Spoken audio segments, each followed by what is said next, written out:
하나님의 말씀 함께 보시겠습니다. 하나님의 말씀은 구약성경 다니엘서 12장 3절의 말씀입니다.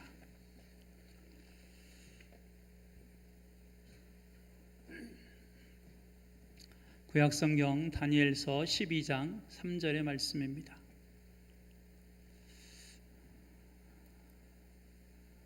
우리 찾았으면 다 같이 한 목소리로 함께 읽겠습니다.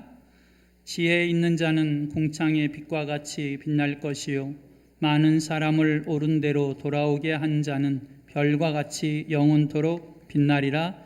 아멘. 할렐루야.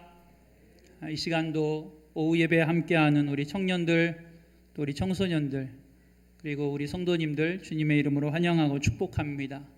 교회에서 함께 예배하시는 분들, 또 우리 가정에서 온라인으로 함께 예배하는 모든 분들을 주님의 이름으로 축복합니다. 하나님께서 우리 가운데 이 시간도 함께 해 주실 줄로 믿습니다. 오늘이 부활주일인데요. 예수님이 공생애를 3년 남짓 사셨습니다.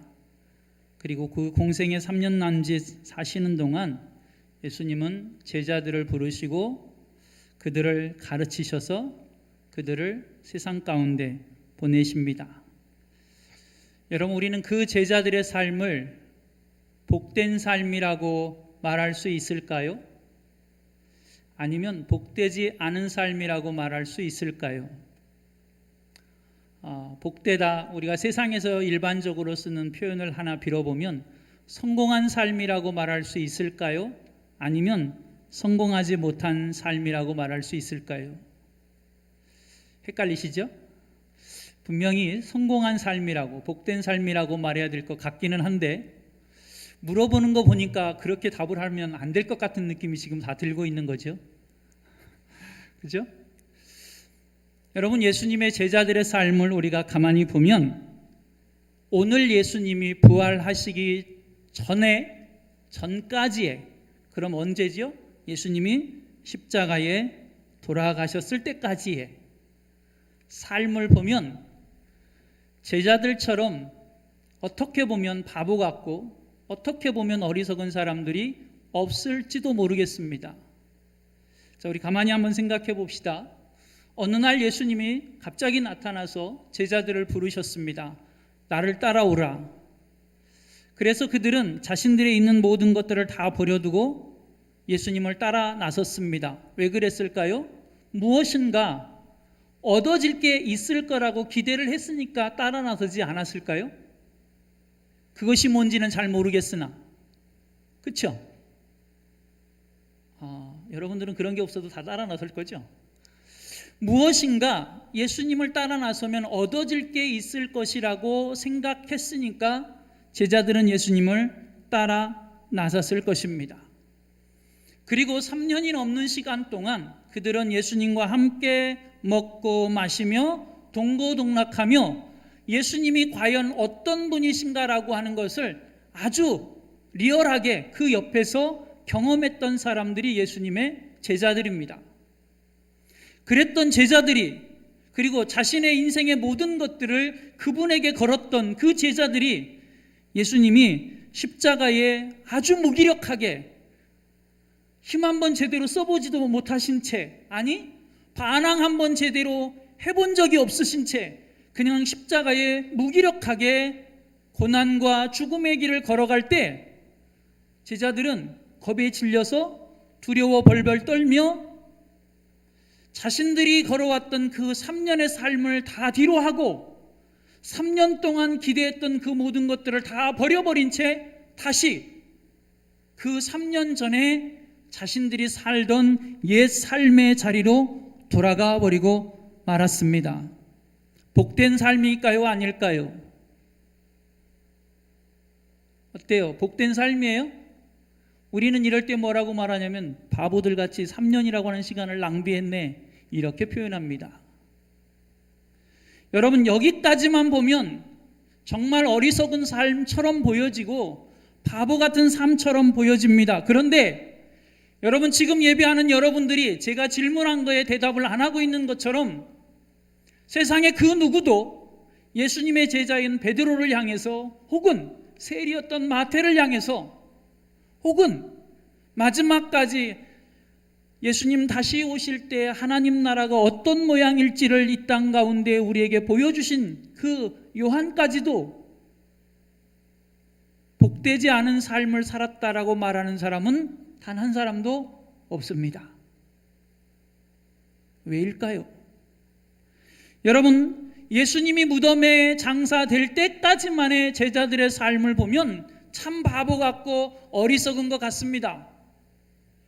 그런데 이 부활의 아침을 지난 이후의 제자들의 삶은 세상에서 가장 복된 자의 삶으로 놀랍게도 바뀌어집니다.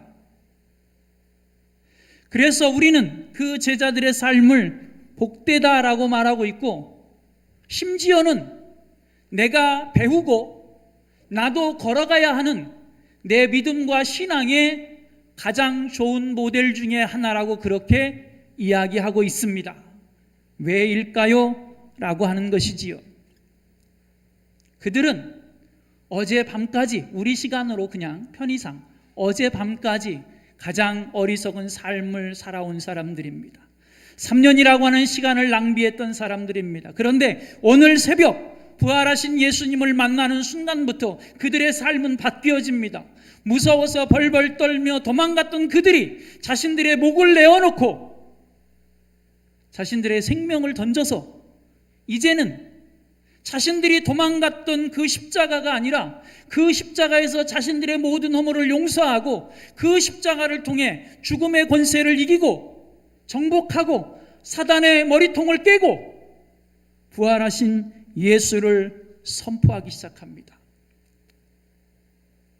그들이 만나는 사람들에게 예수를 선포함으로 그들의 영혼을 살려내는 일을 합니다. 그리고 그 죽어가는 영혼들을 살려내다가 마침내 그들을 또한 육신의 연약함을 희생하는 자리에까지 이르게 되어집니다. 그러나 그들에게는 부활의 소망이 있고 그 부활을 통해 우리 가운데 허락하신 영원한 생명에 대한 기쁨과 감격이 있었기에 그들은 그 육신의 마지막 죽음의 순간에서조차도 나는 예수로 승리했다라고 고백하고 있습니다. 그리고 우리는 주저하지 않고 그들의 삶을 승리한 자의 삶이라고, 가장 복된 자의 삶이라고, 영광스러운 삶이라고 그렇게 이야기하고 있는 것이지요. 오늘 이 시간 예배하는 우리 행복한 교회 모든 성도님들, 또 우리 청년들, 청소년들, 여러분의 삶 가운데, 여러분의 믿음 가운데 부활의 소망이 있기를 축복하고, 그리고 그 부활의 소망으로 인하여 저와 여러분도 승리할 수 있기를 축복하고, 그 기쁨이, 그 감사가, 그 감격이 우리 안에 있기를 축복합니다. 여러분, 어떤 사람이 정말 복된 삶일까? 목사님이 지지난주죠, 설교할 때도 여러분에게 말씀을 드렸습니다. 여러분, 세상에서는 누가 복된 자이지요? 공부를 잘하고, 그래서 좋은 대학에 가고, 그래서 좋은 회사에 취직하고, 예쁘고 잘생기고 돈도 잘 버는 그런 멋있는 사람을 만나서 결혼을 해서 가정을 이루고, 보다 좀 좋은 집에 살고 넓은 집에 살고 좋은 차를 타고 다니면 우리는 보통 야, 성공했어, 야, 쟤 잘 사네, 야, 쟤는 복 되게 많이 받았다, 이렇게 이야기합니다. 정말 그것이 가장 복된 삶일까요? 다시 한번 여러분에게 질문해 보겠습니다. 여러분, 저 마포에 가면 한강변에 양화진이라고 하는 곳이 있습니다. 거기에 가면 선교사들의 묘역이 조성되어져 있습니다. 가봤습니까? 우리 학생들 가봤어요? 청년들은 안 가봤어요? 우리 언제 단체로 그럼 갑시다. 거기 가면 선교사들의 묘역이 조성되어져 있는데요, 그 선교사들은 어떤 선교사들인지 아십니까? 여기 있는 저를 위해서, 그리고 여러분들을 위해서 이 땅에 복음을 전해준 선교사들입니다. 여러분, 조선이라고 하는 땅에 복음을 전해준 선교사들입니다. 여러분, 미국을 위한 선교사가 아니에요. 유럽을 위한 선교사가 아닙니다.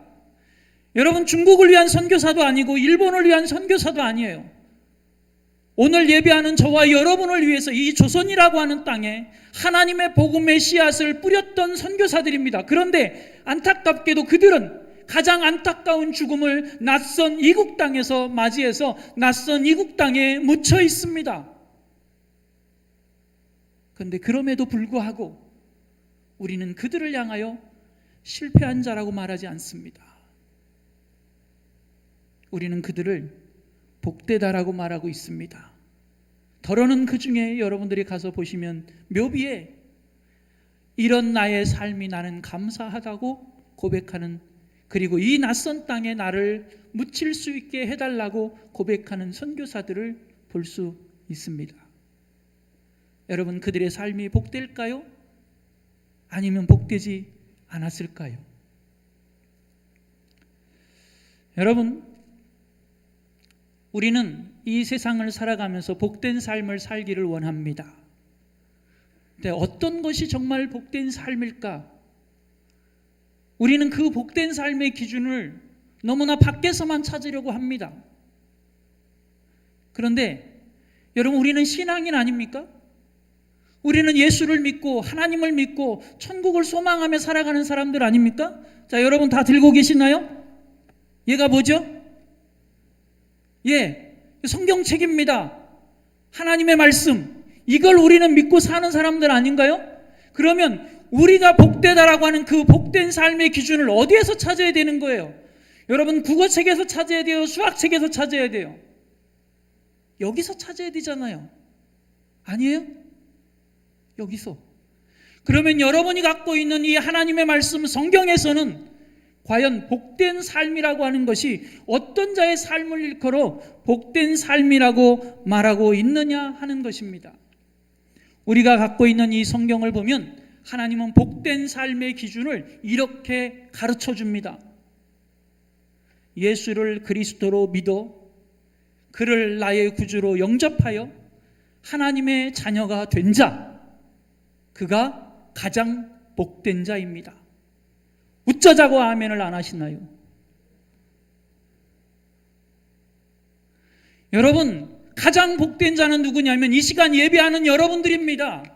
왜? 우리는 예수를 믿어 구주로 영접하여 하나님의 자녀가 되었기 때문이지요. 할렐루야? 예. 그리고 성경이 그 가장 복된 자의 삶에 또 하나의 복된 자의 모습을 가르쳐주는 이들의 모습이 있습니다. 그것은 내가 예수를 구주로 믿어 하나님의 자녀가 될 수 있도록 나에게 전해준 그 복음을 또다시 누군가도 그 복된 자리에 나올 수 있도록 복음을 증거하는 자의 삶을 살아가느니 그가 복되다라고 성경은 우리에게 가르쳐 줍니다. 질문, 바울이 어떻게 죽었는지 아시나요? 우린 못 봤죠. 전해지는 교회사에 의하면 바울은 로마에서 순교했다고 전해집니다. 이렇게 좀 이렇게 돼가지고 순교를 했다고 전해지기도 해요. 여러분, 그의 죽음의 장면은 안타깝습니다. 그런데 그의 삶이 불행한 삶입니까? 복된 삶입니까? 바울 자신은 자신을 일컬어 내가 가장 복된 자라고 이야기합니다. 우리는 그를 통하여 만나는 하나님의 말씀 속에서 그를 복된 자라고 이야기합니다. 여러분, 예수를 하나님의 아들로 구주로 믿어 구원받은 자, 그가 복된 자이요 그 복음을 전하는 자가 복된 자입니다. 왜냐하면 그 복음이, 그 하나님의 말씀이 우리의 삶의 능력이기 때문에 그렇습니다. 그러면 어떻게 하면 저와 여러분이 예수를 믿어 구주로 영접하여 복된 자의 삶의 자리에 나왔지만 거기다 더해서 복음을 전함으로 복된 자의 삶을 더 풍성하게 살아갈 수 있을까요? 여러분, 자, 우리 청년들에게 물어봅시다. 학생들은 아직 어리니까. 청년들, 자, 연애라고 하는 거 뭔지 다 알죠? 네, 해보신 분 하나도 없는 거예요. 쑥스러워서 못 드는 거예요. 요즘은 유치원에 가들도 애들도 다 애인이 있어요. 유치원에 가도 나는 우리 애들을 보면서 그걸 확인했다니까요. 있어요, 진짜로. 주원이도 제일 좋아하는 애가 여자예요, 여자애. 어린이집에서. 한별이도 있었어요, 전에. 인천에 있을 때. 여러분, 내가 누군가와 사귀면, 연애를 하면 그 사람과 내가 같은 생각, 그리고 같은 마음, 같은 행동을 하기를 원합니다. 그렇죠? 여러분, 우리가 어떻게 살아야 가장 복된 자의 삶의 자리로 나아갈 수 있는지 아십니까? 예수님이 내 삶의 목적이 되어야 합니다. 왜냐하면 예수님은 당신의 삶에 있어서 저와 여러분을 목적으로 삼으셨기 때문에 그렇습니다. 예수님은 예수님의 삶의 전부를 저와 여러분으로 삼으셨어요. 우리가 예수님을 우리의 삶의 목적으로 내 삶의 전부로 삼으면 우리의 삶이 가장 복된 자의 삶의 자리로 나아갈 수 있습니다. 자, 제가 연애 이야기를 했는데요. 가만히 생각해 보십시오. 자, 연애도 마찬가지이고요. 결혼도 마찬가지이고요. 자, 우리 선생님들 사업 파트너도 마찬가지입니다. 자, 내가 연애를 할 때 그 사람과 나이가 생각이 다르거나 방향이 다르거나 목적이 다르거나 그러면 그 연애가 이어져요? 아니면 안 이어져요? 예? 그렇지요. 여러분, 우리가 그 연애가 깊어지면 결혼을 합니다. 왜 결혼을 하죠? 이렇게 물어보면요, 사랑하니까 이렇게 대답합니다. 예?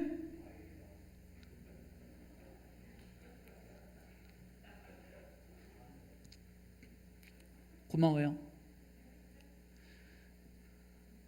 여러분, 우리가 왜 결혼을 하냐면 그 사람과 내 생각이, 나와의 생각이 같고 방향이 같고 목적이 같아서 한 방향으로 연애하는 것보다 더 걸어가고 싶어서 결혼을 하시는 거예요. 너는 너 갈 길대로 가고 나는 내 갈 길대로 갈 거니까 우리 결혼하자. 할렐루야? 아무도 없어요. 그렇죠? 너는 동쪽으로 가고 나는 서쪽으로 갈 거니까 우리 결혼해서 동서쪽으로 같이 가보자. 이래서 결혼하는 사람 있어요? 아니, 아무도 없다니까요. 결혼을 해서 한 가정을 이루며 살아가는 부부도 마찬가지입니다. 그게 심해지면, 그래서 우리는 안타깝게 그래, 그럼 서로 각자 갈 길로 가자, 뭐 이런 안타까운 이야기를 하게 되는 거예요. 사업 파트너도 마찬가지죠. 같은 사업 목적을 갖고 있어야 파트너가 돼서 같이 갈 수 있는 거예요. 그렇죠? 너는 돈을 벌어도 되는데 나는 안 벌어도 돼. 같이 사업할 수 있어요, 없어요? 없어요. 사업 목적과 방향이 같아야 같이 갈 수 있는 거예요. 여러분, 우리 예수님과의 관계도 똑같습니다. 우리가 연애하는 거나 결혼하는 거나 가정을 이루고 사는 거나 사업 파트너를 만나는 거나 똑같아요. 여러분, 우리가 예수님과 한 방향으로 우리의 방향이 같아야 되고 우리의 목적이 같아져야, 그래야 우리가 예수님으로 인하여 복된 삶을 살게 되는 거예요. 여러분, 안타깝게도 예수를 믿는 많은 사람들이 예수님한테 콩고물에 관심이 있어요. 예수님에게서 떨어지는 콩고물에만. 콩고물도 받아 먹어야 돼요. 맛있어요. 그렇죠? 그럼요. 콩고물도 맛있어요. 좋은 거예요. 그런데 중요한 건 콩고물이 아니라 누구라는 거예요? 예수님이라는 거죠. 예수님이 우리에게 주시는 선물도 중요합니다. 그거 다 누리셔야 돼요. 왜? 우리 보고 누리라고 주시는 거니까. 그런데 그 선물보다 더 선행되어야 되는 거, 먼저 되어야 되는 거, 중요한 건 내가 예수님의 삶의 전부고 목적이 되신 그 예수님의 마음을 우리도 닮아가고, 그 예수님의 마음이 내 마음 되어져서 나도 예수님이 내 삶의 전부가 되어지는 것입니다. 여러분, 남녀가 연애를 하는데 상대방이 나에게 주는 꽃다발에만 관심이 있고, 내가 어떤 생각, 어떤 마음을 갖고 있는지, 내가 왜 힘들어하는지, 내가 무슨 고민이 있는지는 관심이 없는 사람이 좋겠어요? 아니요. 우리는 그럴 때 뭐라고 하나, 짝사랑이라고 그러는 거예요. 여러분, 예수님이 여러분들을 짝사랑하시도록 내버려 두시면 안 되잖아요. 여러분, 예수님의 제자들은 그런 삶을 살았어요. 언제? 이 부활의 주님을 만난 이후부터. 부활의 주님을 만나기 전까지 예수님의 제자들도 예수님에게서 떠들어지는 콩고물에도 관심이 있었어요. 좀 뭐가 얻어질 게 없을까, 그거에도 관심이 있었다고요. 그러나 예수님의 제자들이 예수님을 만난 이후에 그들의 삶은 전혀 다른 길로 걸어가게 됩니다. 여러분, 예수님이 왜 십자가에 죽으셨을까요? 왜? 저를 위해서요. 여러분들을 위해서요. 인류를 위해서요. 왜요? 저와 여러분이, 그리고 이 인류가 여전히 벼랑 끝으로, 여전히 죄악길에서, 여전히 하나님의 진노의 자리를 향하여 달려가고 있었는데 예수님은 그걸 보실 수가 없는 거예요. 그 벼랑 끝으로, 그 진노의 자리로 달려가는 저와 여러분을, 그리고 이 인류를 구원하셔야만 하셨던 거예요. 그래서 죽으셨다니까요. 그러면 이것이 예수님의 마음이라면 우리 마음은 어디 있어야 되는 거예요? 저와 여러분의 마음은 어디 있어야 되는 거죠? 예수님의 마음이 있는 곳에 있어야 되잖아요. 아직도 하나님의 진노의 자리로 달려가는 그 벼랑 끝을 향해서 나아가면서도 그것이 벼랑 끝인지 알지 못하는 수많은 사람들, 그들을 구원해 내고자 하는 마음과 열정이 우리의 삶에 있어야 되잖아요. 한 영혼이라도 나도 건져내보고 싶어. 예수님이 건져내기를 원하는 그 한 영혼, 나도 그렇게 건져내보고 싶어. 그 마음이 우리에게 있어야 되지 않을까요? 여러분, 제가 서두에 바울을 이야기했는데요. 바울은 어떤 삶을 살았을까요? 그는 처음도 마지막도 부활의 주님을 만난 이후에는 예수님이 되었어요. 그는요, 수많은 죽음의 위기를 넘나들었지만 우리는 그의 인생을 실패했다고 말하지 않습니다. 아니요, 성경은, 그리고 바울 자신은 고백하기를 수없이 죽음의 문턱을 넘나들었지만, 그리고 사람들이 볼 때는 참 어리석고 바보 같은 삶을 살았지만, 그러나 그것이 하나님이 가장 기뻐하시는 삶이라고 바울은 고백합니다. 하나님은 그런 바울을 통해 이 땅에 위대한 복음의 역사들을 이루어내셨습니다. 바울이 뭐라고 고백하는지 들어볼래요? 고린도전서 10장 31절에 보니까 바울이 이렇게 고백합니다. 바울의 고백입니다. 그런즉 너희가 먹든지 마시든지 무엇을 하든지 다 하나님의 영광을 위하여 하라. 이게 바울의 고백입니다. 빌립보서 1장 20절로 21절 말씀에 보면 바울이 이렇게도 고백합니다. 나의 간절한 기대와 소망을 따라 아무 일에든지 부끄러워하지 아니하고 지금도 전과 같이 온전히 담대하여 살든지 죽든지 내 몸에서 그리스도가 존귀하게 되게 하려 하나니 이는 내게 사는 것이 그리스도니 죽는 것도 유익합니다. 여러분, 죽는 게 좋겠어요? 그러나 바울이 고백합니다. 그리스도를 위해서 죽을 수만 있다면 그것조차도 나에겐 유익이라. 왜요? 이것이 자신을 사랑했던 예수님의 마음을 만난 바울의 마음이고 믿음의 고백입니다. 제가 우리 교회를 와보니까요, 저보다 이렇게 잘생기고 예쁘신 분들이 좀 계세요. But 그럼에도 불구하고 제가 이 기장이 좀 짧은 거 빼놓고는 괜찮습니다.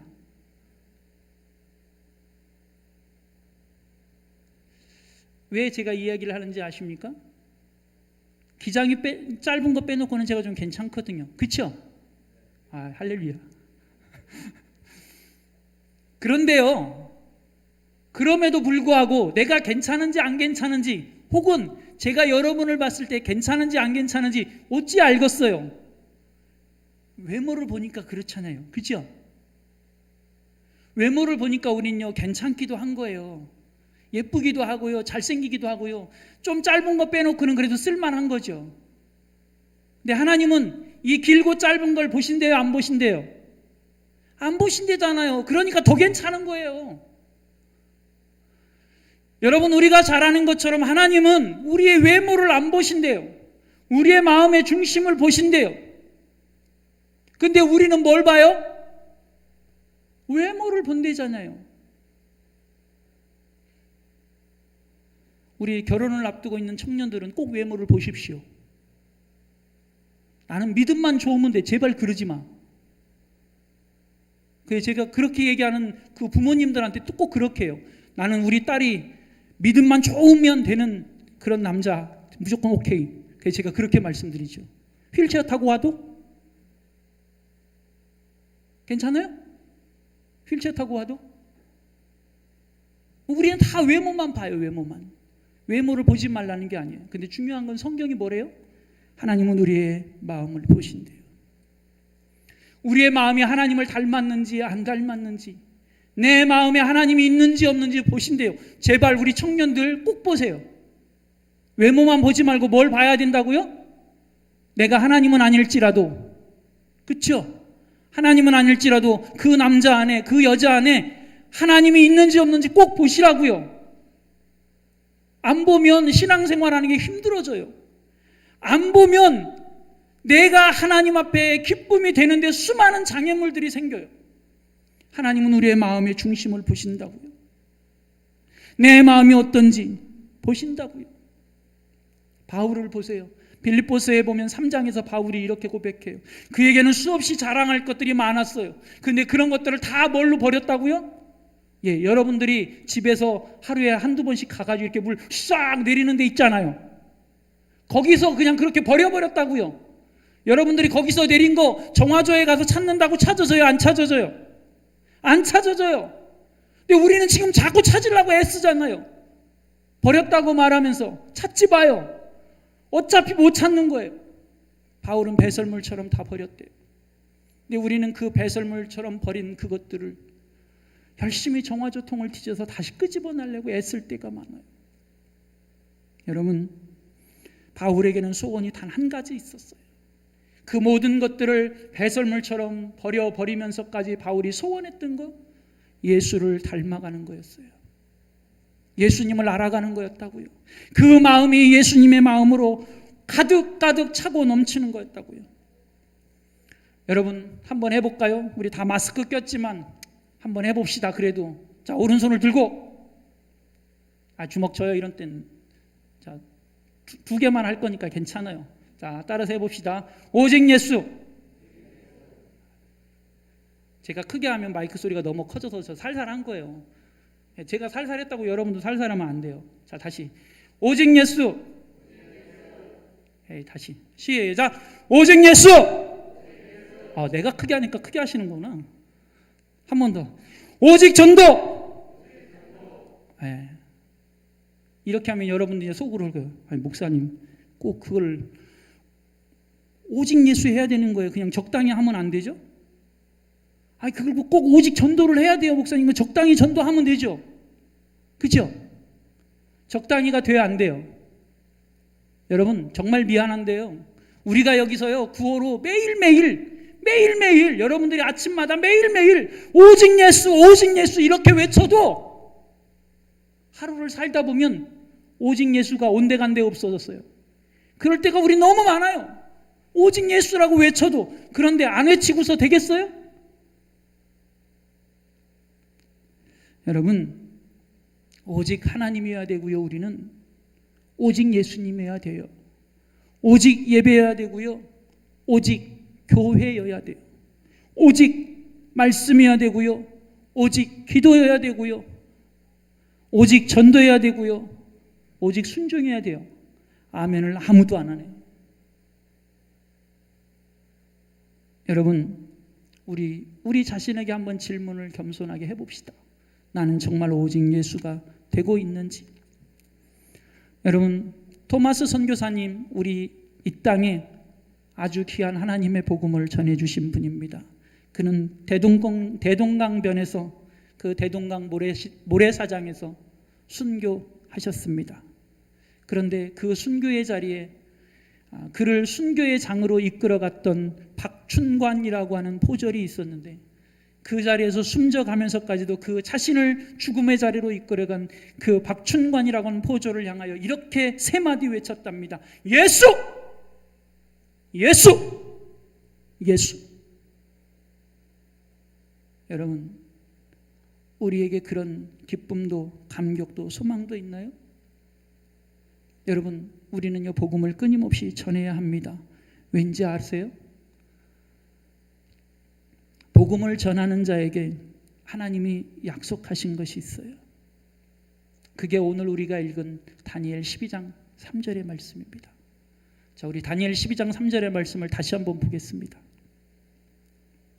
다니엘 12장 3절 찾았어요?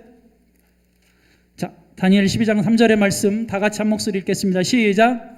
지혜 있는 자는 궁창의 빛과 같이 빛날 것이요 많은 사람을 옳은 대로 돌아오게 한 자는 별과 같이 영원토록 빛나리라. 아멘.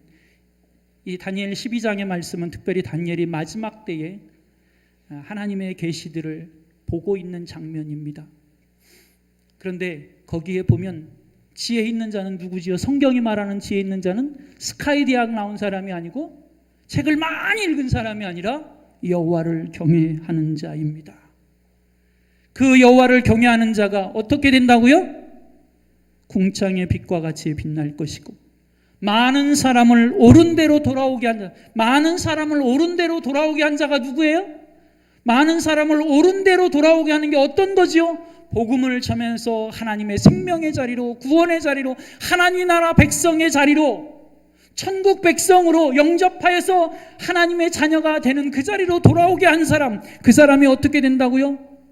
별과 같이 영광스럽게 빛나게 되리라고 약속해 주십니다. 여러분, 히브리서 11장에 보면 많은 믿음의 선조들이 기록되어져 있습니다. 제가 조금 전에 양화진을 소개해 드렸는데요. 양화진 선교사역 묘역에 가면, 선교사들 묘역에 가면 이 땅에 복음의 씨앗을 뿌리기 위해 당신들의 목숨을 던졌던 수많은 선교사들이 있습니다. 우리 대한민국은 그렇게 복음의 빛을 지었기에 지금도 수많은 선교사들이 낯선 이국 땅에 가서 하나님의 복음을 전하고 있습니다. 여러분, 이 복음을 전하는 자들에게 하나님은 어마어마한 축복들을 약속해 주시는데요. 성경을 한 곳 제가 읽어드리겠습니다. 마가복음 16장 20절 말씀입니다. 제자들이 두루 전파할새 주께서 함께 역사하사 따르는 표적으로 말씀을 확실히 증언하시니라. 자, 찾으셨어요? 힌트? 말씀을 전하는 자에게 어떻게 하신다고요? 항상 주님이 함께 해 주셔서 하나님의 역사를 볼 수 있게 만들어 주시겠다고 약속하십니다. 그리고 우리가 읽은 다니엘 12장 3절에 보니까 하늘의 별과 같이 영원토록 빛나게 해 주시리라고 약속하십니다. 여러분, 가장 복된 삶, 내가 하나님 나라에서 영원히 빛나는 자로 머물게 되리 누구인지 아십니까? 그 구원의 기쁨을, 감격을, 사랑을 전하고 나누고 선포하며 살아가는 사람입니다. 여러분,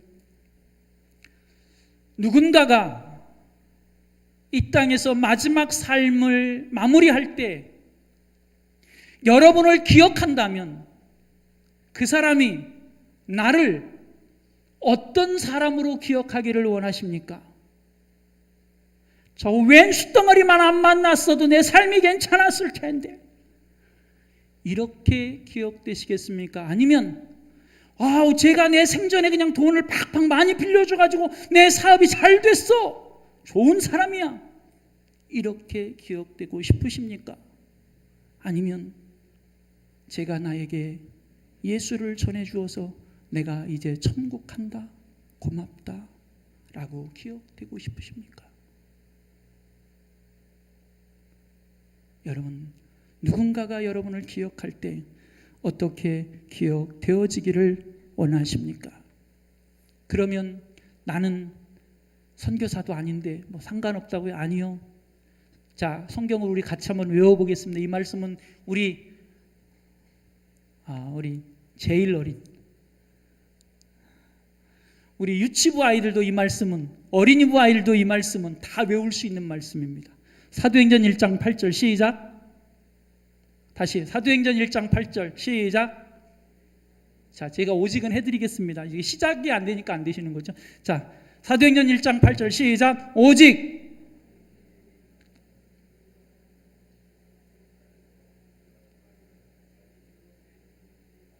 자, 우리 선생님들 회개할지어다.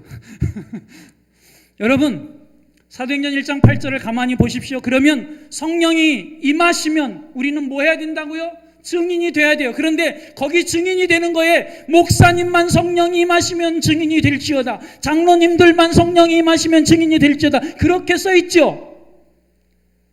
아니요. 거기에 뭐라고요? 그 성경 말씀을 보고 있는 내가, 너희가 그렇게 돼 있습니다. 오늘 예배하는 우리 모두가 증인이 되어야 된다라고 하는 것입니다.